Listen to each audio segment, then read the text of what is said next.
Good afternoon, everybody, and welcome to the Israel Brief brought to you by Lay of the Land. I'm your host, Raleen Marks, with a slightly stuffy nose, lots of allergies, lots of dodgy things in the air, so if you will, just bear with me. But let's take a look at today's top story. And the big story making headlines, not just in Israel, but around the world, where I see it's gotten quite a lot of traction in the British media, including The Independent as well as the Daily Mail, is the story we spoke about yesterday, which is the major scandal brewing at UNRWA, the United Nations Relief Works Agency, which is the agency that is part of the UN that deals only with Palestinian refugees. We spoke about its Commissioner General, Philippe Krahenbuhl, who is originally from Switzerland, how a expose on him has leaked out via Al Jazeera of all news sources about mismanagement and about alleged abuse at the absolute highest level. Now, the United Nations are conducting their own internal investigation, and some of the allegations include sexual misconduct, also nepotism, which has included him fast-tracking his girlfriend's career within UNRWA and traveling the world business class with her, as well as allowing his assistant to fast-track her own husband's career within the agency and also travel around the world using business class. So those are the nepotism allegations. There are also allegations coming from within the staff at UNRWA of him creating a toxic work environment, as well as discrimination. And another charge amongst the many charges that have been leveled at Krahenbuhl, which is the allegation of retaliation, which I'm very curious to see what constitutes retaliation. Now, UNRWA have faced a lot of criticism from us in the past because they have allowed their schools as well as their hospitals to be used by terror entities within the Gaza Strip to store weapons as well as launch weapons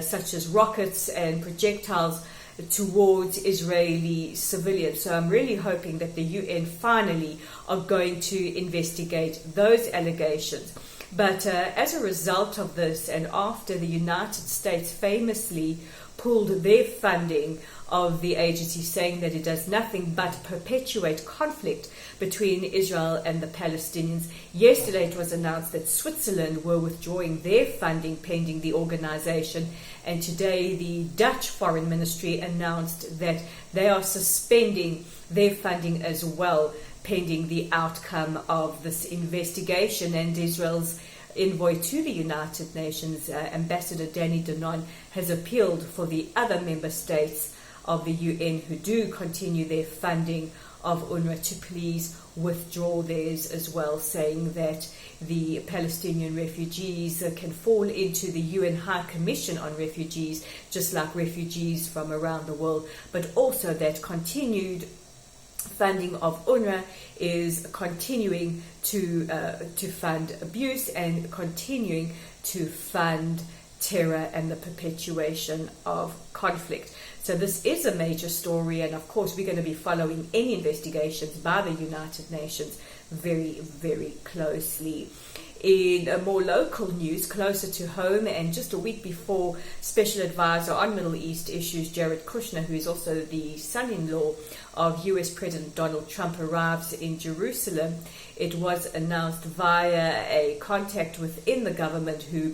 on condition of anonymity, has said that Netanyahu has approved rare plans to build in Area C of the West Bank, and this would entail building 700 Palestinian buildings within the West Bank, as well as a further 6,000 in Israeli settlements. So very, very rare statement from the Prime Minister at the moment on building in Area C. And our final story is one that is causing a lot of controversy. You know, it is often known in many circles, or at least in certain circles, that, and it's becoming very topical lately, the exploitation of children by Palestinians for purposes of gaining support or the empathy of the world, or as an excuse to criticize and castigate the state of Israel. Well, there is a photo doing the rounds on social media of a 4-year-old little Palestinian boy holding a police summons with a text by his father saying that the Israeli police are arresting his son, but don't worry, he's got drinks and he's got food, and he'll accompany his child. Well, the police are debunking this latest episode of Pallywood by saying that the child was throwing a lot of stones at Israelis, at Israeli vehicles, and this is not a crime committed by the child, but a crime committed by the father and parents who encourage their children to throw rocks and stones at Israelis, and some of them have resulted in quite serious repercussions. And the police said that the summons was for the father, that there is no way they would arrest a 4-year-old little boy who has absolutely no bearing or has absolutely no responsibility for his actions, but rather it is the father to blame. So if you do see this picture, please put the truth out there. Please set the record straight. And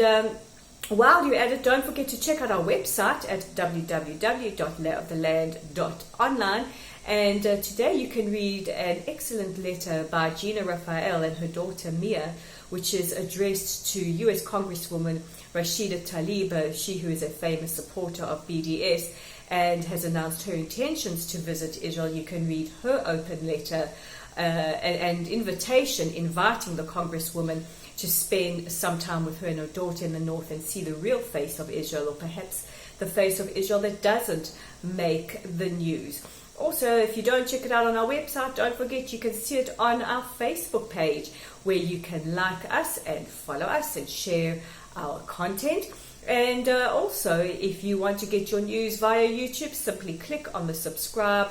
button below the YouTube edition of the Israel Brief. In the meantime, I'm Rolene Marks with the Wednesday edition of the Israel Brief, and we'll chat again tomorrow.